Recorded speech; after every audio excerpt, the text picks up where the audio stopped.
You think anyone can touch me? The officer's voice boomed through the courtroom recording system. His words echoed like a dark shadow across the silent hall. I'm a cop. I run this town. No one will ever believe you over me. Gasps filled the courtroom. Journalists leaned forward, pens flying across notepads. The audience froze, their eyes darting between the speakers and the pale man at the defendant's table, Officer Mark Reynolds. Even the judge, who had seen countless cases, raised his eyebrows. For years, Mark had strutted around like a king, untouchable because of the shiny badge pinned to his chest. That badge had protected him, shielded him, and given him power. But now, his own words were about to destroy him. This wasn't just another case. This was the fall of a man who thought power made him invincible, and the rise of a woman he never thought could fight him. Mark Reynolds didn't always look like the villain. When he first joined the police, people admired him. He was tall, strong, and had the presence of a man who could protect the weak. Neighbors greeted him, children waved at him, and shopkeepers trusted him to keep their streets safe. But slowly, respect wasn't enough. Mark wanted control. He wanted people not just to listen to him, but to fear him. He started small, pulling drivers over for imaginary violations, suggesting they pay a little fine on the spot instead of facing a ticket. At first, some resisted, but his threats were real. Before long, everyone learned it was easier to pay than to argue. Then came the businesses. Mark would stroll in, slam his hands on the counter and say, "It'd be a shame if your store got inspected and shut down. Maybe you want to make sure that never happens." And people paid. They always paid.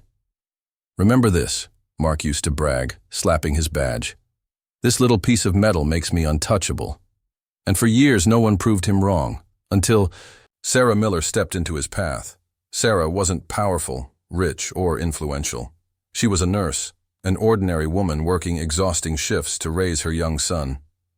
Life wasn't easy, but she faced it head-on, with dignity and courage. One late night, after a 12-hour shift, Sarah drove home. Her eyes were heavy, but her mind was on her son waiting at home. Suddenly flashing red and blue lights appeared. In her rearview mirror, sighing, she pulled over. She hadn't been speeding. Maybe it was a mistake.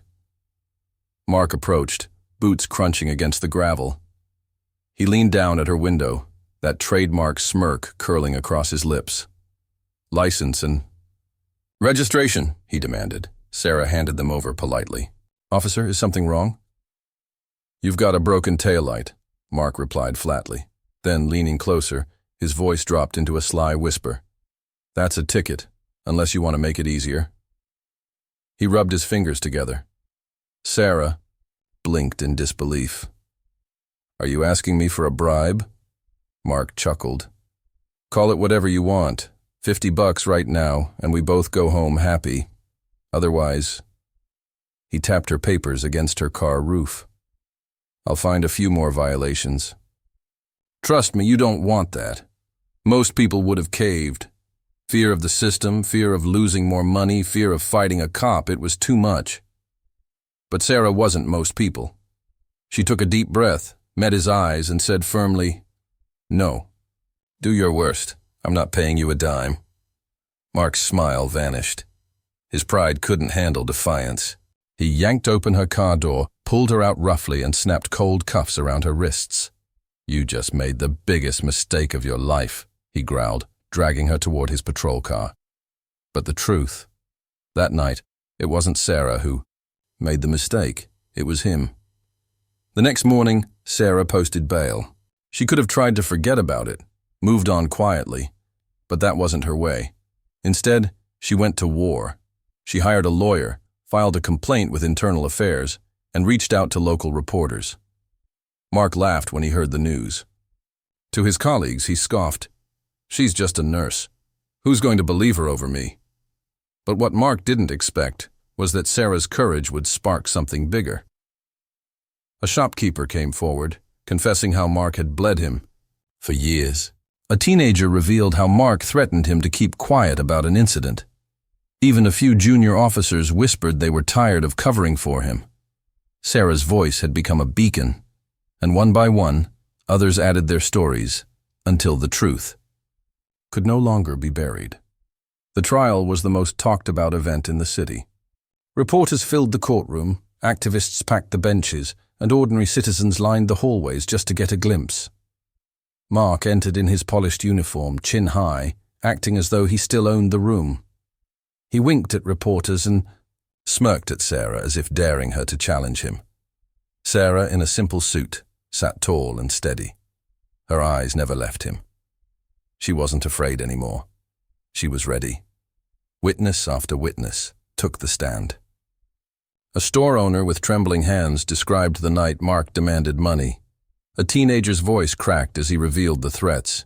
An officer admitted reluctantly that he had seen things, but stayed silent out of fear.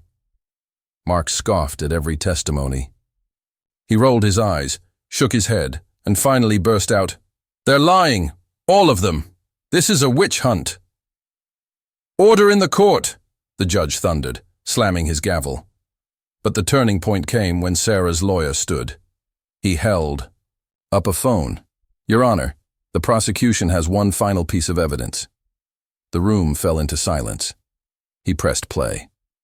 Mark's voice blared from the speakers. "You think anyone's going to believe you over me?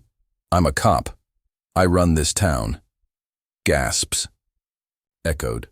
Reporters scribbled furiously. The jury's eyes widened. The judge leaned back, lips pursed.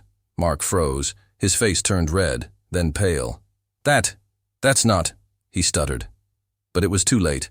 His own arrogance had trapped him. The jury's verdict was swift, guilty on all charges: bribery, extortion, abuse of power. The judge's voice rang out. "Officer Mark Reynolds, you are hereby sentenced to years in prison." His badge, the symbol of his so-called power, was stripped from his chest in front of everyone. The man who once walked with swagger was now dragged away in handcuffs. The same people who once bowed their heads now whispered in satisfaction.